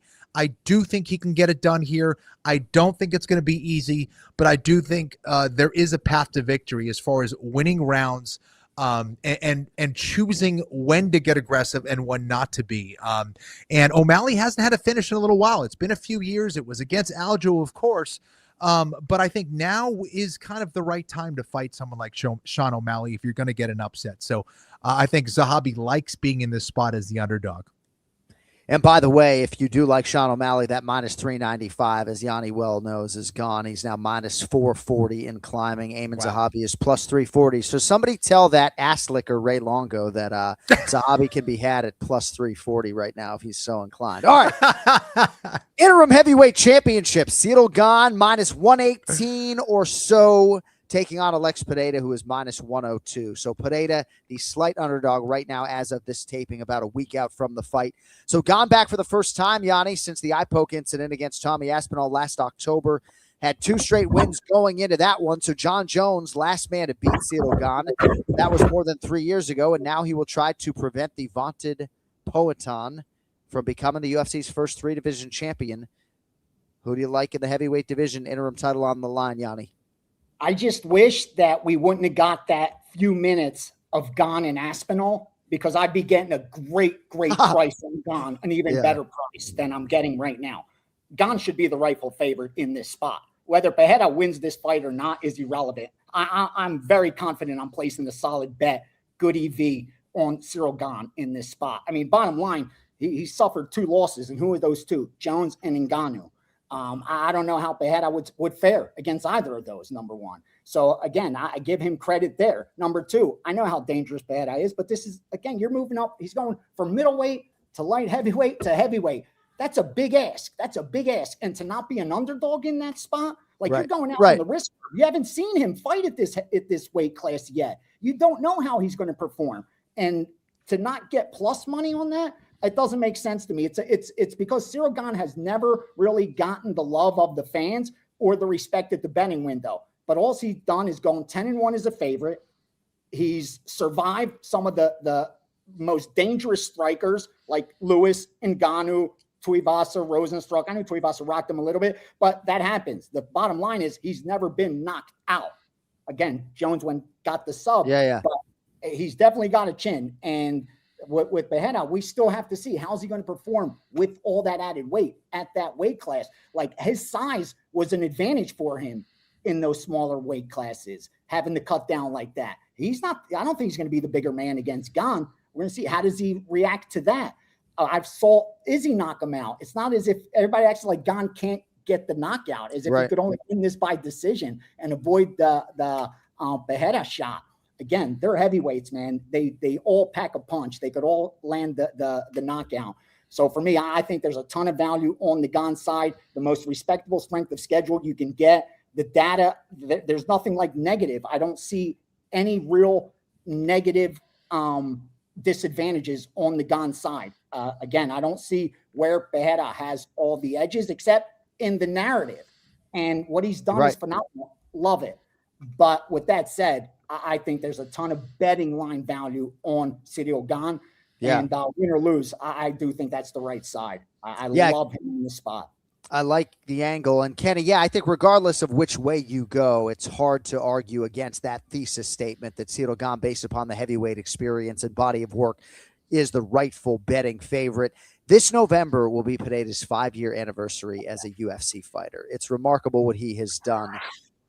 High rise. And now he will try to hit some rarefied air that nobody really has hit, He hasn't fought since the 82nd destruction of Magomed Ankalaev in their rematch. That was UFC 321. And chasing a whole lot of future greatness, glory, and gain here Sunday night on the South Lawn of the White House. Ken Flo, who do you have in the co-main event?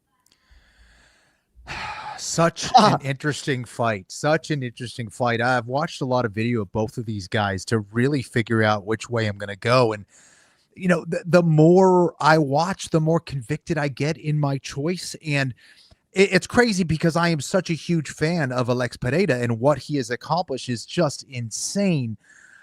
Just a fantastic fighter who has adapted his striking style to have a lot of success in the UFC. But styles make fights, and Cyril Gane knows how to diffuse that pressure. And he's so good at preventing you from landing a lot of big shots. I think the main thing to watch here is going to be the lead hand battle, especially when Cyril Gane is in that southpaw stance. And he switches, of course, but I think that is always a good indicator as to what is going to happen. So watching that early lead hand battle in this fight, I think, is going to be a good predictor of what's going to happen. Why? Because that kind of is going to be what Cyril Gane sets for Pereira, as far as traps and as far as not allowing him into that boxing range. I think that's where Pereira can get it done.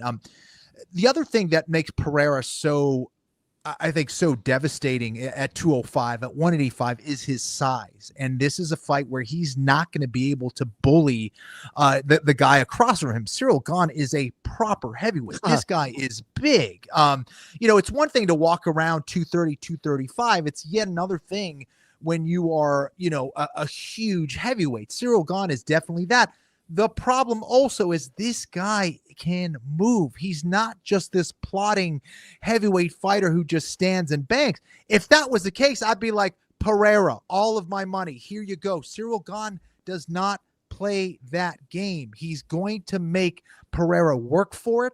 He's very fast with his jab. He's going to pepper Pereira from the outside, and it's going to be very difficult for Pereira to get on the inside. I think the kicking game is going to be interesting to watch. That long distance game, I don't think Pereira wants to be there for too long. Because Cyril Gane just knows how to win rounds really, really well. And I think at this point of his career, he's accumulated enough experience where I think he's going to make some good decisions. And I've talked about some of his poor decision-making in the past, especially in regards to his grappling. I don't think either of these guys really want to grapple too much here. If someone does want to grapple, it might be Cyril Gane looking for a takedown here or there. But I think this is going to be a stand-up fight, and I think Cyril Gane is going to find a way to diffuse the pressure and power of Pereira because of his size, because of his footwork, and because of his speed. I love Pereira. I don't love the matchup for him.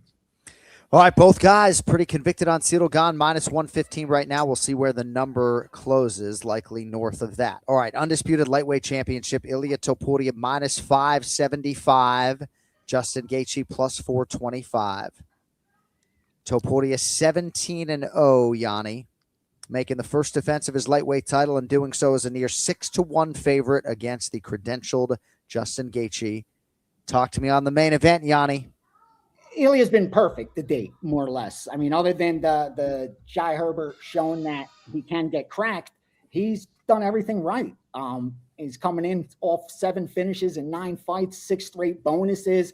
And again, I'm looking at it from a bettor's perspective. And with guys like this, you're just never going to find line value because they become fan favorites as well. And when they're finishers and they're getting it done inside the distance, right? Even those props are so mispriced. Like, it's even hard to use the derivatives markets and find mispricings, where usually, like in this kind of card, with it being the White House card, you would expect to find so many mispriced props.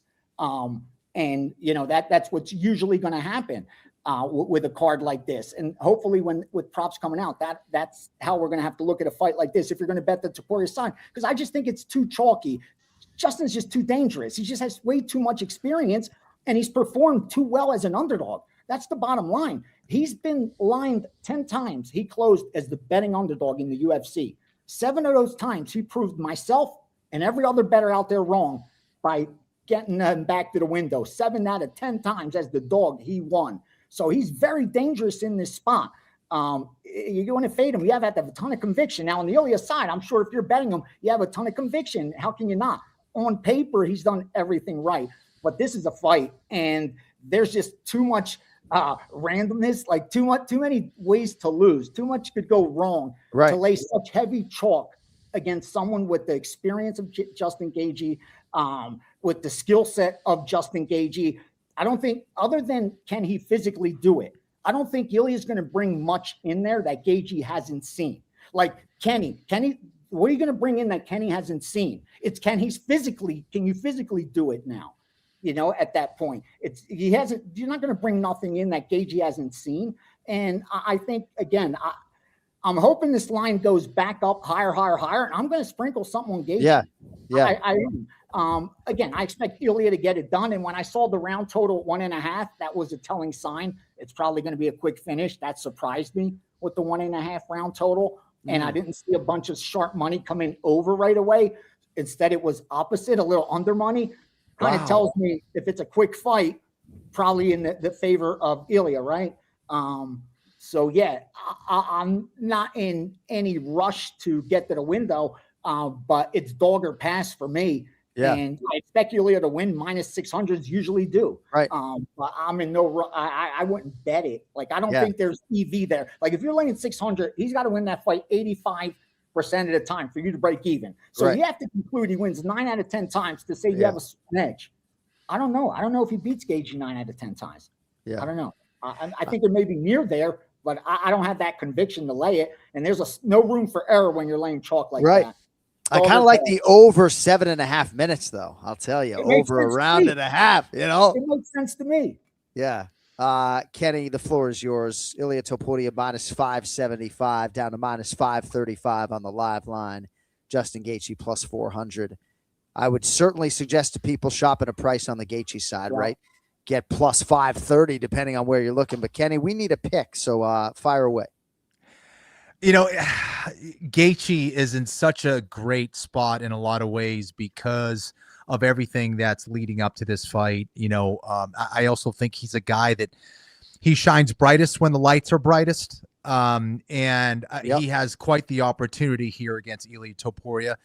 The problem is Ilia Topuria, he doesn't make a heck of a lot of mistakes. He can start slow. He can, take a little bit to kind of figure you out. But there's just I don't see enough vulnerability. And the big thing is, like, defensively, I don't see a whole lot of vulnerability. And yes, we've seen him take a shin to the face, but then you're like, well, damn, he's got a chin to back it up. He knows how to adjust. He knows how to wrestle if he needs to, if he gets in trouble. He knows how to protect himself. There's no better striker, in my opinion, in the pocket than Ilia Topuria. And he's going against a guy in Justin Gaethje who throws kind of wide-ish type punches, where Topuria, takes that straight line A to B, and he's also going to be faster. Gaethje is tough as nails, but I just have a really difficult time figuring out how he's going to win this fight. All of those scenarios in my mind, like the ways that Gaethje wins is Topuria having some kind of mental breakdown, some kind of crazy mistake that happens where I'm like, this is how he loses. Now, it could happen. Gaethje will put your lights out. This is too cool of a customer for me in Ilia Topuria. This is a guy, there's something special about him where he doesn't make mistakes. He's just too clean for everybody out there right now. 145, 155, shit, maybe 170. He's just that good. And, it's not that Gaethje's not, a good fighter. He is. He's an absolute legend. One of the craziest warriors that I've ever seen in there. But Topuria's got too much firepower. He's got too much defense for me. And I think that's why the line is indicating that. But I'll be surprised if it goes past the 7-minute mark. If it does, I think in a lot of ways that really increases the chances for Justin Gaethje. But Topuria is something special. I think we'll see that here in this fight against Justin Gaethje. And I like Topuria here. All right, quick knockouts, the broadcaster's dream. We'll see how it plays out. UFC Freedom 250, yours this weekend live on CBS. Quickly, we update some betting results before we let these men place their wagers.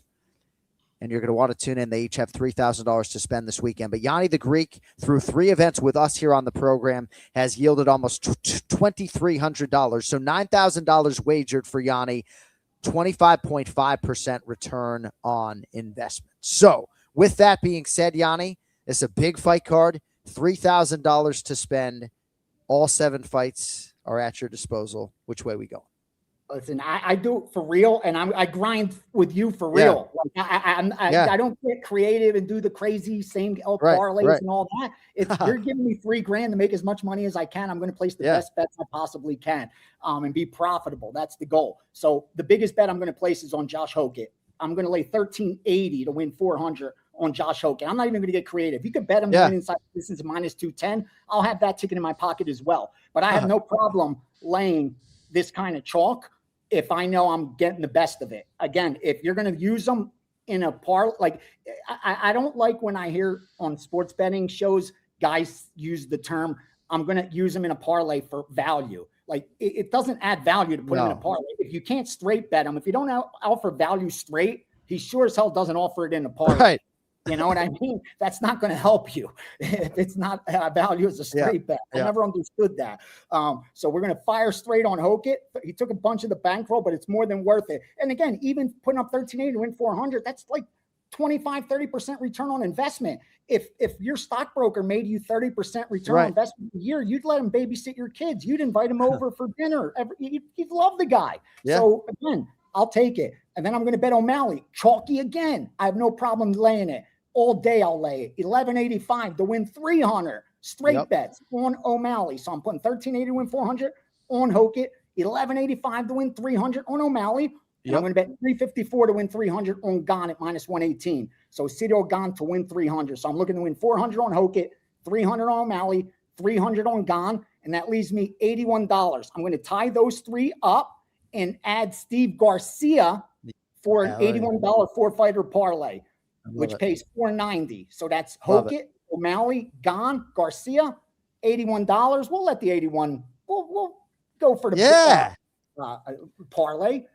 Win $490. Add Garcia, the dog, because Kenny kind of made a lot of sense with the what's it called, the Topuria quickly. I mean, the 1.5 scared me, and the more it makes sense. Like probably not even worth sprinkling on that Gaethje. Yeah. Well, and when Kenny and I disagree, he's usually right. So if he says under 7.5 minutes, he's probably right. All right. So 3 straight wagers and the 4-legger from Gianni the Greek, Hokit, O'Malley, Gane, and Garcia. All right. Ken Flo's results. We got to go back to, I guess we'll, 1790. You lost $644 and change last week. You hit on Brendan Allen, but you lost on Fares Ziam. So year to date, still in the black, plus $1,145.48, $3,000 to spend. And I promise you guys, he's not going 3K straight wager on Ilia, or maybe he is. Kenny, what do you have? But I'm going to do some stupid parlays, Yanni. Yanni's going to be rolling his eyes at me over here. All right, so I'm going to do $500 on Lopez. Okay. I'm going to do 1,500. I'm going to do 1,000 on Hokit nickel parlay. Okay. And then what do we got here? We got another 1,500 left. Yeah, 1,500 on Topuria and Hoofy, please. Topuria and Hoofy. All right. Yes. So a lot of sidewalk chalk there late with that $1,500 parlay. Topuria and Hoofy, huge favorites. But again, I understand it. Gianni the Greek, absolutely bringing it. UFC on the line on Fight Pass this week or what? Yeah. And there I did all parlays. I used Hokit as my key. And I parlayed Hokit with O'Malley, then Hokit with Gane, because I have a smaller bankroll to work with there. Here, you just send us in with fat pockets. Like I could fire away like I would at the sports book. And I get it. Like if you're going to have smaller bankroll, you're going to invest $50, $100, parlay away. Look for the big score. Put up a little money to win a lot. But if you have bankroll, there's no reason to make bad bets, take risks. And with $3, that's a nice bankroll. Yeah. You could work that. If I was Gianni the Greek right now as a professional in Las Vegas, I would take $100,000 and bet on the New York Knicks minus 500 to win the NBA Finals to win $20,000. It's a free $20K. There's no fucking way they're losing 4 or 5 to that young Spurs outfit right now. Only three teams have ever won the first 2 games of the NBA Finals on the road. That's it. All 3 teams won the NBA Finals. Small sample size, but it's really hard to lose. Yeah, this team now has to win 4 games in 4 out of the next 5. You're right. Yeah. That's a great bet. I was trying to see if my brother could take all my Bitcoin and bet it on the Knicks. They're just not going to fall on their face. But Gianni the Greek, you're the best, man. Appreciate the extended time. We'll talk to you in a couple of weeks, my man. Thanks, my man. Good luck this weekend. Stuff, Gianni. Thank you. I appreciate it. UFC Freedom 250 this Sunday, June 14th. All right, our final act. We'll see if we can reel in a big one like Khamzat Chimaev last week. It is repacks. We each have a couple of cards to open up here on the way out. And if you do love mixed martial arts and you have gotten into the rip and open packs, collectibles.com, home of fight repacks, homeoffightcards.com, the collectibles app. And there are options. Once you pull a card, you can keep it in your online vault. You can have it shipped home to you. You can sell it right back as we show you on the show. But that Khamzat Chimaev card, I had shipped to me, and it either goes to my son, Hunter Anik, or it goes to one of you people out there. So we'll see where it goes. Kenny's repacking first today. Kenny's opening first today. Ken Flo gets the blue corner, and we'll see how it goes for you today, my man. Let's see what we got here. Come on. I'm thinking you're getting a Dan Mergliotta, Ken Flo. No? You want a big tan card? He'll sign it for you. If it's signed, that changes everything. I mean, right? It changes. Give me a signed Kevin McDonald. Kevin McDonald, another martial arts referee. He doesn't have a card, I don't think, like the Big Tan, but he's from the Bay State, kid. What do we got? So if you don't know, last week during this Home of Fight repack, I pulled a Khamzat Chimaev rookie card. And that's really why we do this, right? And just the anticipation of that moment. And Cody, if this doesn't start spinning here soon, then we're going to be, all right, here we go, Ken Flo. Here we go. Come on. But yeah, I mean, I go now. to Dick's Sporting Goods and buy a bunch of NBA cards because I'm trying to get a Cooper Flag autograph, and it doesn't happen. But the suspense is what it's about. Let's go, Flo. What do we got? What do we got? Okay, Glover Teixeira, PSA 10. Not mad at it. What is it? It's a nice card, 2022, and I believe that was the year he won the title. I know he fought Yuri Prochazka in Singapore in 2022. Panini Prism UFC Blue, Glover Teixeira. It's a PSA 10.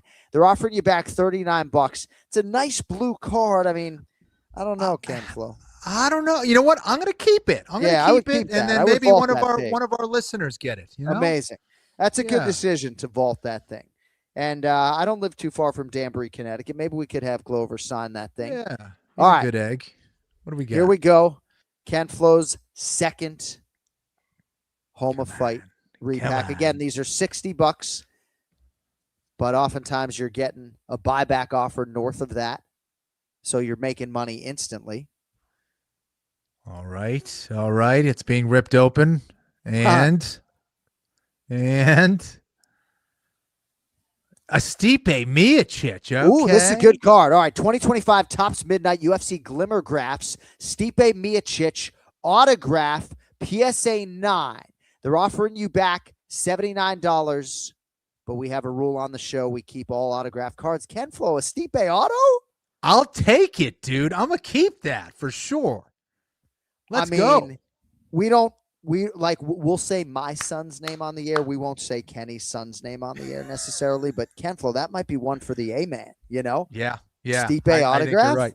You know? That's pretty sick. Yeah. Pretty good I'm stuff. not mad at that at all. That's good. It's interesting because sometimes you look at a Stipe autograph card and you think he is ubiquitously regarded as the best or at least most decorated UFC heavyweight champion of all time.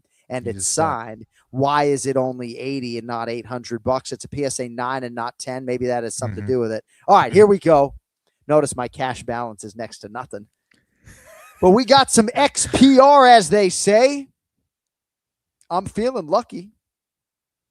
And again, just download the Collectibles app if you want to get a Home of Fight repacks. All right, here we go. And everybody's going to cry foul if I reel in another big one. As such, we get a Brad Katona. And everybody feels better about this whole process. 2024 Topps Chrome UFC Blue Wave Brad Katona, PSA 10. Sell, as Jim Cramer would say. $29.99.